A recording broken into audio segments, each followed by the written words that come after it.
Movie స్టార్టింగ్లో మనం Madison అనే అమ్మాయిని చూస్తాం. తను ఒక అమెరికన్ ఇన్ఫ్లుయెన్సర్. ప్రస్తుతానికి థాయిలాండ్ ట్రిప్కి వచ్చి ఉంటుంది. తన ఫాలోవర్స్కి ట్రావెల్ మూమెంట్ షేర్ చేస్తూ తన పోస్ట్లో ఆ ట్రిప్ని లైఫ్ చేంజింగ్ ట్రిప్గా ఆ లొకేషన్స్ అన్నీ తిరుగుతూ చాలా సంతోషంగా కనిపిస్తుంది. ఇంకా తన ఫాలోవర్స్ని ట్రిప్కి ఎంకరేజ్ కూడా చేస్తూ ఉంటుంది. కానీ రియాలిటీలో తనకి ఆ ట్రిప్ పైన కొంచెం కూడా ఇంట్రెస్ట్ ఉండదు. తను ఆ ట్రిప్కి తన బాయ్ ఫ్రెండ్ రయాన్తో రావాల్సింది. కానీ లాస్ట్ మూమెంట్లో తను రాకపోవడంతో తనే ఆ ట్రిప్కి ఒంటరిగా వచ్చి ఉంటుంది. తను ఆ ట్రిప్ మొత్తం లోన్లీ ఫీల్ అవుతూ ఉంటుంది.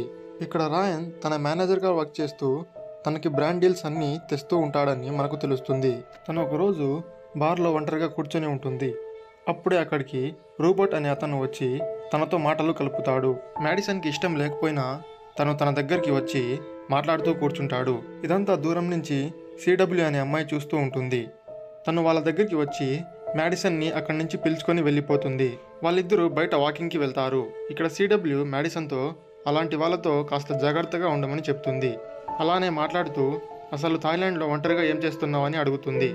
అప్పుడు మ్యాడిసన్ తను తన బాయ్ ఫ్రెండ్తో రావాల్సిందని కానీ ఒంటరిగా రావాల్సి వచ్చిందని తన స్టోరీ మొత్తం చెప్తుంది. ఈ ప్లేస్ చాలా బాగుంటుందని విన్నాను, కానీ నేను మాత్రం రోజంతా స్విమ్మింగ్ పూల్ దగ్గర గడుపుతున్నానని తను సిడబ్ల్యూతో చెప్తుంది.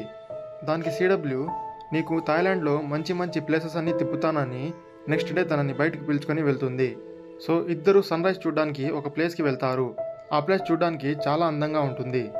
మ్యాడిసన్ ఆ ప్లేస్ని చూస్తూ అలాగే తన ఫాలోవర్స్కి కూడా ఆ ప్లేస్ని చూపిస్తుంది.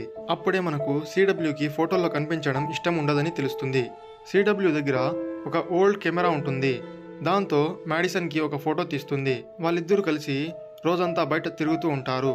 మ్యాడిసన్ ఆ రోజంతా చాలా బాగా ఎంజాయ్ చేస్తుంది. రాత్రి ఇద్దరు ఎవరి రూమ్కి వాళ్ళు వెళ్ళిపోతారు. మ్యాడిసన్ తన రెంటెడ్ విల్లాకి వెళ్తూ ఉంటుంది. దారిలో తన కీ బ్యాగ్లో కనిపించదు. తను విల్లా దగ్గరికి చేరుకున్నప్పుడు ఆల్రెడీ విల్లా డోర్ ఓపెన్ అయి ఉండడం తను చూస్తుంది. తను మెల్లిగా లోపలికి వెళ్ళి చూస్తుంది. ఎవరో తన విల్లా డోర్ని ఓపెన్ చేసి దొంగతనానికి వచ్చారని తెలుస్తుంది. అలాగే తన పాస్పోర్ట్ని ఎవరో దొంగిలించి ఉంటారు. తను వెంటనే సిడబ్ల్యూకి కాల్ చేస్తుంది. సిడబ్ల్యూ అక్కడికి వస్తుంది. సో వాళ్ళిద్దరూ పాస్పోర్ట్ పోయిందని కంప్లైంట్ చేస్తారు. ఇక్కడ సిడబ్ల్యూ మ్యాడిసన్తో నీ పాస్పోర్ట్ వచ్చేకి 2 వీక్స్ పడుతుంది అని చెప్తుంది. దానికి మ్యాడిసన్ నేను వెంటనే తిరిగి వెళ్ళాలని, నాకు చాలా వర్క్ పెండింగ్ ఉందని చెప్తుంది. అసలు 2 వీక్స్ నేను ఇక్కడ ఉండి ఏం చేయాలని చెప్తుంది. దానికి సిడబ్ల్యూ నా ప్లేస్కి వచ్చి ఉండొచ్చని, నేను నీకు మంచి మంచి ప్లేసెస్ అన్నీ తిప్పుతా అని చెప్తుంది. ఇక్కడ మ్యాడిసన్ తన పాస్పోర్ట్ పోయిందని తన బాయ్ ఫ్రెండ్ రాయన్కి కాల్ చేసి చెప్తుంది. దానికి అతను మ్యాడిసన్నే బ్లేమ్ చేస్తాడు. రాయన్ చాలా డిసప్పాయింటింగ్గా మాట్లాడడంతో మ్యాడిసన్ చాలా రోజుల నుంచి నీకు ఒక విషయం చెప్పాలనుకుంటున్నానని, మనమిద్దరం బ్రేకప్ చేసుకుందామని చెప్తుంది. కానీ రాయన్ మాత్రం నువ్వు రెస్ట్ తీసుకొని రేపు మార్నింగ్ కాల్ చేయి మాట్లాడుదామని చెప్తాడు. నెక్స్ట్ డే మ్యాడిసన్ సిడబ్ల్యూతో కలిసి చాలా ప్లేసెస్ తిరుగుతుంది. తను తిరిగిన ప్లేసెస్ అన్నీ ఒక డైరీలో రాసుకుంటూ ఉంటుంది. వాళ్ళిద్దరూ కలిసి సిడబ్ల్యూ ప్లేస్కి వెళ్తారు. అక్కడ ఉండే ఒక బుక్లో మ్యాడిసన్ బెక్కీ విల్సన్ అనే ఒక పేరుని చూస్తుంది. సో ఇక్కడ సిడబ్ల్యూ మ్యాడిసన్తో రేపు నీకు ఒక సర్ప్రైజ్ ఉందని ఒక చోటుకి పిలుచుకొని వెళ్తా అని చెప్తుంది. నెక్స్ట్ డే మార్నింగ్ వాళ్ళిద్దరూ ఒక పడవలో ఒక ఐలాండ్కి వెళ్తారు. ఆ రోజంతా వాళ్ళు ఆ ఐలాండ్లోనే గడుపుతారు. ఇక్కడ సిడబ్ల్యూ కొంచెం క్రీపీగా మాట్లాడుతుంది. అసలు ఈ ఐలాండ్ తప్పిపోతే కాపాడడానికి ఎవ్వరూ రారని, చుట్టూ ఇన్ని నీళ్లున్నా మనం నీళ్లు తాగలేమని, తినడానికి ఫుడ్ కూడా లేక 3-4 డేస్లో చనిపోతామని చెప్తుంది. ఇదంతా ఇక్కడ మ్యాడిసన్ జోక్గా తీసుకుంటుంది. ఇద్దరు నవ్వుకుంటూ డ్యాన్సులు వేసుకుంటారు. నెక్స్ట్ డే మార్నింగ్ మ్యాడిసన్ లేవకముందే సిడబ్ల్యూ లగేజ్ అంతా తీసుకొని పడవలో అక్కడి నుంచి వెళ్ళిపోతుంది. అప్పుడే మనకు ఇక్కడ అసలు విషయం తెలుస్తుంది. నిజానికి మ్యాడిసన్ పాస్పోర్ట్ని సిడబ్ల్యూనే దొంగలించి ఉంటుంది. మ్యాడిసన్ని ఆ ఐలాండ్లో వదిలేసి తన క్రెడిట్ కార్డ్, విల్లా, తన ఫోన్ అన్నీ తను తీసుకుని ఉంటుంది. తను మ్యాడిసన్ పేరు తీసుకొని తనే మ్యాడిసన్లా తిరుగుతూ ఉంటుంది. ప్లేసెస్ అన్నీ తిరిగి ఫొటోస్ తీసుకొని తన ఫేస్ కాకుండా ఫోటోలో మ్యాడిసన్ ఫేస్ని తగిలించి పోస్ట్ చేస్తూ ఉంటుంది. మ్యాడిసన్ ఫాలోవర్స్కి కూడా తను తప్పిపోయిందని ఎవరికి తెలియదు. ఎందుకంటే ఇక్కడ సిడబ్ల్యూ మ్యాడిసన్ లాగా పోస్ట్ వేస్తూ ఉంటుంది. 3 వీక్స్ అలా గడిపిన తర్వాత మ్యాడిసన్ క్రెడిట్ కార్డ్స్ అన్నీ లిమిట్ అయిపోతాయి. తను మ్యాడిసన్ అకౌంట్లో నేను సోషల్ మీడియా నుంచి గ్యాప్ తీసుకుంటున్నా అని చెప్పి లాగౌట్ చేసేస్తుంది. అప్పుడే మనం సిడబ్ల్యూ మ్యాడిసన్ ఫోటోని ప్రింట్ తీసి గోడకి అతికించడం చూస్తాము. అక్కడ ఆల్రెడీ 4 ఫొటోస్ ఉంటాయి. మ్యాడిసన్ది 5th ఫోటో. వీళ్ళ అమ్మాయిల్ని ఐలాండ్కి తీసుకొని వెళ్ళి వదిలేసి వాళ్ళ ఐడెంటిటీ తీసుకొని వాళ్ళ డబ్బులన్నీ అయిపోయే వరకు తిరిగి వాళ్ళ వస్తువులన్నీ కాల్ చేస్తూ ఉంటుంది. ఇక్కడ మ్యాడిసన్ తనకి ఫిఫ్త్ విక్టిమ్ అని తెలుస్తుంది. డబ్బులన్నీ అయిపోయాక తను నెక్స్ట్ విక్టిమ్ కోసం వెతుకుతూ ఉంటుంది. పార్టీస్కి వెళ్తూ ఉంటుంది. అలానే సోషల్ మీడియా మొత్తం థాయిలాండ్ హ్యాష్ట్యాగ్తో వెతుకుతూ ఉంటుంది. ఎవరన్నా ఒంటరిగా థాయిలాండ్కి ట్రిప్కి వచ్చారో అని తెలిస్తే వాళ్ళని విక్టిమ్గా సెలెక్ట్ చేసుకుంటుంది. తనకి జెసికా అనే అమ్మాయి ఒంటరిగా ట్రిప్కి వచ్చిందని తెలుస్తుంది. సో తను నెక్స్ట్ విక్టిమ్ని సెలెక్ట్ చేసుకొని తనని ఫాలో చేస్తుంది. జెసికా ఒకరోజు షాపింగ్ చేస్తున్నప్పుడు మెల్లిగా సిడబ్ల్యూ అక్కడికి వెళ్ళి తనని హెల్ప్ చేస్తున్నట్లు యాక్టింగ్ చేస్తుంది. కానీ జెసికా తనని పట్టించుకోకుండా అక్కడి నుంచి వెళ్ళిపోతుంది. నెక్స్ట్ డే మళ్ళీ సిడబ్ల్యూ జెసికా దగ్గరికి వెళ్తుంది. నేను నీ ఫాలోవర్నని చాలా రోజుల నుంచి సోషల్ మీడియాలో నిన్ను ఫాలో చేస్తున్నా అని చెప్తుంది. ఈసారి తన ప్లాన్ వర్కౌట్ అవుతుంది. జెసికాని తను మాటల్లో పెట్టి మ్యాడిసన్ స్టోరీని తన స్టోరీగా చెప్తుంది. నేను నా బాయ్ ఫ్రెండ్ థాయిలాండ్ ట్రిప్కి రావాల్సిందని, చివరి నిమిషంలో తను రాకపోవడంతో నేనే ఒంటరిగా రావాల్సి వచ్చిందని చెప్తుంది. ఒంటరిగా అసలు ఇక్కడ ఎంజాయ్ చేయలేకపోతున్నానని జెసికాతో చెప్తుంది. తన మాటలతో నమ్మించి ఇక్కడ జెసికాని తను బయటికి పిలుచుకొని వెళ్తుంది. జెసికా ఒక చోట ఫొటోస్ దిగుతుంటే సిడబ్ల్యూ తన బ్యాగ్ నుండి కీ కార్డ్ కొట్టేస్తుంది.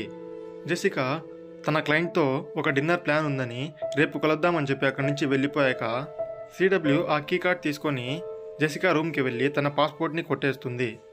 జెసికా తన రూమ్కి వెళ్ళి చూసినప్పుడు తన పాస్పోర్ట్ కనపడదు. సేమ్ మ్యాడిసన్ లాగే తను కూడా ఇక్కడ సిడబ్ల్యూకి కాల్ చేసి చెప్తుంది.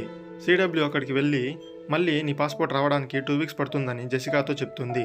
తనని కూడా నువ్వు నాతో పాటు ఉండొచ్చని చెప్పి తనకి మంచి మంచి ప్లేసెస్ అన్నీ తిప్పి చివరికి తన ఇంటి దగ్గరికి పిలుచుకొని వెళ్తుంది. ఈసారి తను పిలుచుకొని వెళ్ళేది మ్యాడిసన్ ఉంటున్న విల్లాకి. మేబీ తను చివరిగా మ్యాడిసన్ని పిలుచుకొని వెళ్ళింది తన ప్రీవియస్ విక్టిమ్ ఇంటికి అయి ఉండొచ్చు. వాళ్ళు మ్యాడిసన్ విల్లాలోకి ఎంటర్ అవుతారు.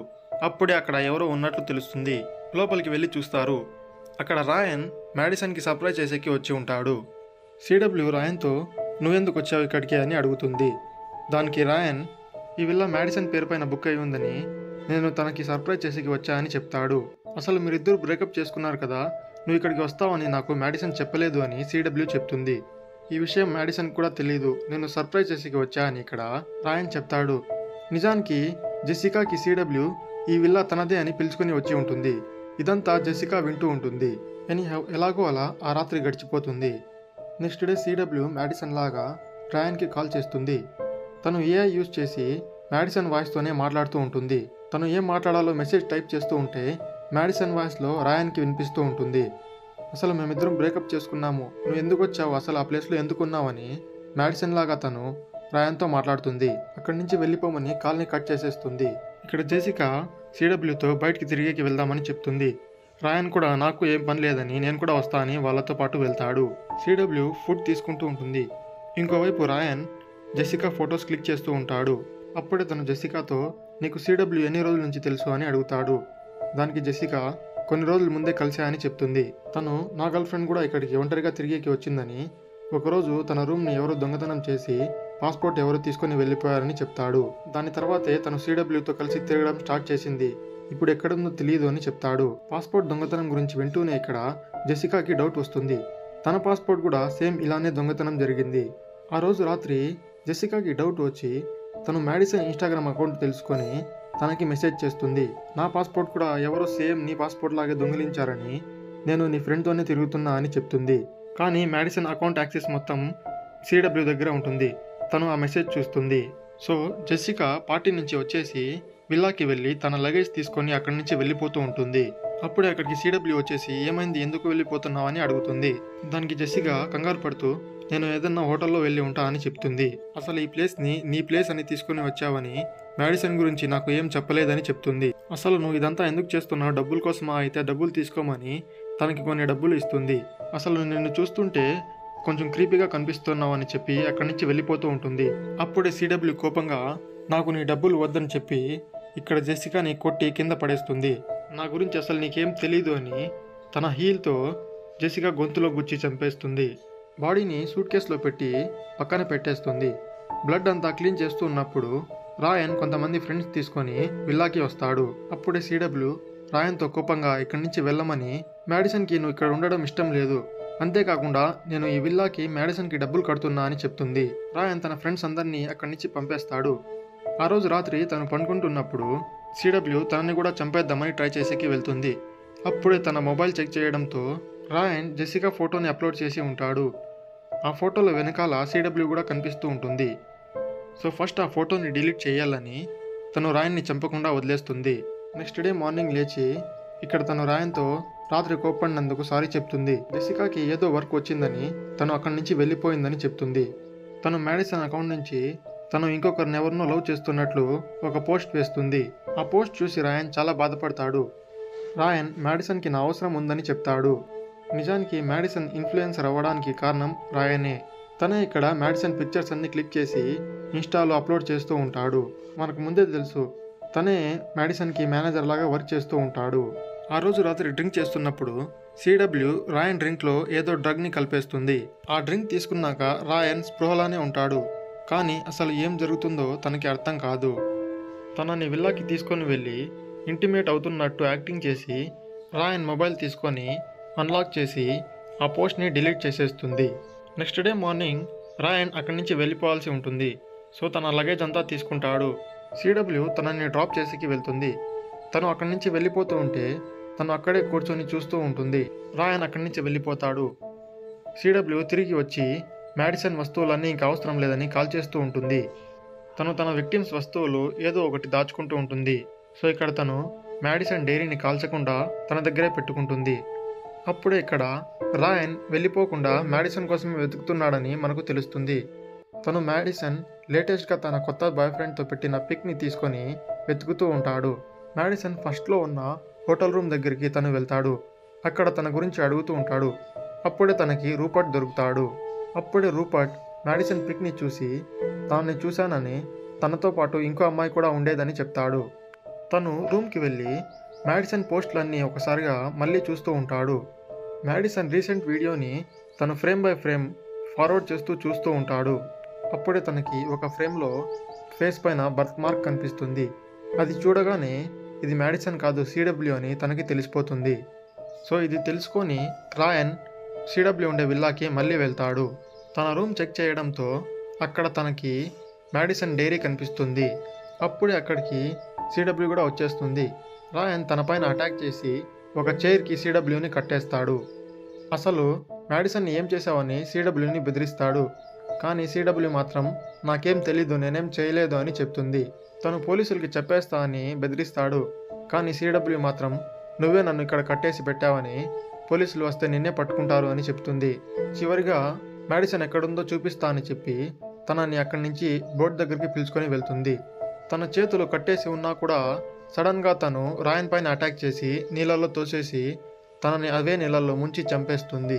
తన బాడీని అదే పడవలో కప్పేసి తను తిరిగి మళ్ళీ విల్లాకి వస్తుంది. మ్యాడిసన్ అకౌంట్తో తను రాయన్ చాలా చెడ్డవాడని, తను ఎప్పుడు నన్ను అబ్యూజ్ చేసేవాడని పోస్ట్ని వేస్తుంది. ఆ పోస్ట్ వల్ల రాయన్కి చాలా బ్యాడ్ కామెంట్స్ వస్తాయి. మేబీ ఎక్కువ నెగిటివిటీ వచ్చిందని రాయన్ ఎవరికి కనపడకుండా ఎక్కడికో వెళ్ళిపోయాడు అనుకుంటారని తను అలా చేసి ఉండొచ్చు. సో ఆ పోస్ట్ వేసిన తర్వాత తను రాయన్ బాడీని అదే ఐలాండ్లోకి తీసుకొని పారేయాలని వెళ్తుంది. తను ఆ ఐలాండ్కి చేరుకుంటుంది. అక్కడ ఎవరో రోజులన్నీ లెక్క పెడుతున్నట్లు గీతలు కనిపిస్తాయి. తను దాదాపు 4 వీక్స్ అయిపోయింది. మ్యాడిసన్ చనిపోయి ఉంటుందని అక్కడికి వచ్చి ఉంటుంది. కానీ మ్యాడిసన్ అక్కడ రెయిన్ వాటర్ అన్ని స్టోర్ చేసి అలాగే ఫిషెస్ పట్టుకొని తింటూ ఇంకా బ్రతికే ఉంటుంది. ఇక్కడ సిడబ్ల్యూ ఒక కట్టి తీసుకొని మ్యాడిసన్ని వెతికి చంపేద్దామని మెల్లిగా వెతుక్కుంటూ వెళ్తుంది. కానీ మ్యాడిసన్నే తన పైన వెనక నుంచి అటాక్ చేసి పడవ దగ్గరికి వెళ్తుంది.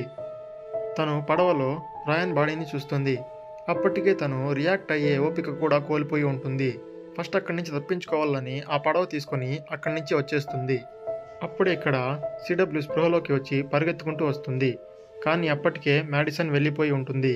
అది చూసి సిడబ్ల్యూ నవ్వుతూ ఉంటుంది. మేబీ అక్కడి నుంచి ఎలా తప్పించుకోవాలో తనకి తెలిసి ఉండొచ్చు. దీంతో మూవీ ఇక్కడే ఎండ్ అవుతుంది.